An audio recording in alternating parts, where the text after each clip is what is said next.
Hi, I'm Marty Nemko. Have you ever met someone who seems good at nearly everything? Sure, they probably have a high IQ, which means they quickly learn, retain, and apply knowledge to solve a wide array of problems. But IQ is relatively immutable, and pop psych concepts such as grit or growth mindset have been found to have less utility than their conceptualizers had claimed. You might see there's a couple of articles. For example, if you do Grit and Science Daily, you'll Google that, you'll find it. And growth mindset, actually it was growth mindset and Science Daily, and Ars Technica, and the word grit, and you'll see let's just say the potential for grit and growth mindset have been overstated. What I want to propose here is a more likely approach to getting good at most things. I've developed this four-step plan to tackling tasks from my many highly successful clients and friends, plus, from my own life as well. I present the plan with an example, and because I've originally posted this on Psychology Today as in text format, the example I use is a person who's trying to figure out how to deal with their anxiety. Step one in that four-step plan is to do a time-effective Google search. Start by Google searching anxiety, the term anxiety, or if the person is anxious in a specific context, for example, social anxiety or test anxiety. Then scan the first few results for both articles and videos. Google usually does a really fine job of curation because it top ranks the web pages for a given search term that are the most read, forwarded, and backlinked. Then click on any search results that feel worth a look. Start by skimming. If it's feeling valuable, keep going, perhaps reading more slowly. But if it's not very helpful, cut your losses. Many people fail to get the most from their Google searching time by spending too much time with suboptimal articles and videos.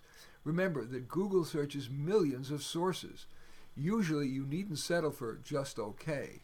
Learn what you can by glancing at the first few search results and maybe one or three of its top-ranked articles or videos. And if you need more or better information, that glancing will often yield a more on-target search term or an article author you know that would be on target or so on.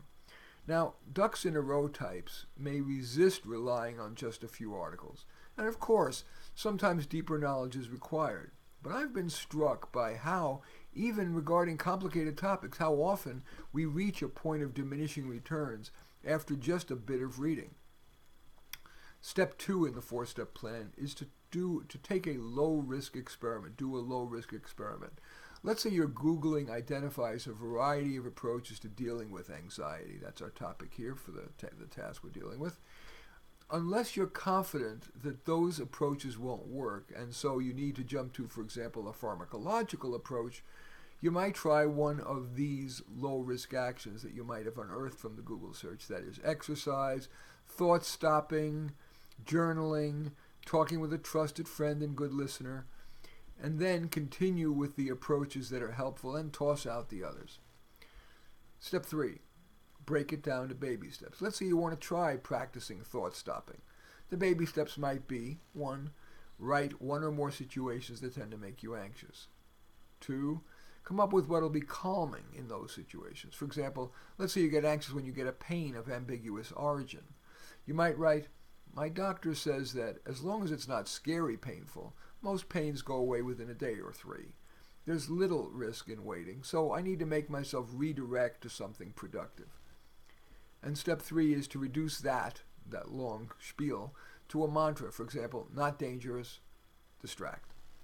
And the fourth step in the four-step plan for tackling most tasks is to know when it is time and cost-effective to outsource. If low-risk experiments fail and you sense they'll continue to be inadequate, it's time to give up or consult someone. Yes, it could be a friend or family member, but perhaps a professional. Of course, that's true whether it's a mental health issue, a physical health issue, or for that matter, home repair. Regarding the latter, you got to consider your track record. For example, I have a bad record of trying to fix things beyond the very basic, so I'll quickly assess that it's worth calling in the electrician, the plumber, whatever. The takeaway?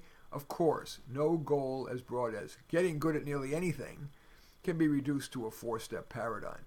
But there is little risk in trying it. After all, it is an example of one of the aforementioned tips. It's a low-risk experiment. And it's a low-risk experiment that has been helpful to many people. Anyway, thank you for watching, and if you like it, perhaps sharing it. I am Marty Nemko.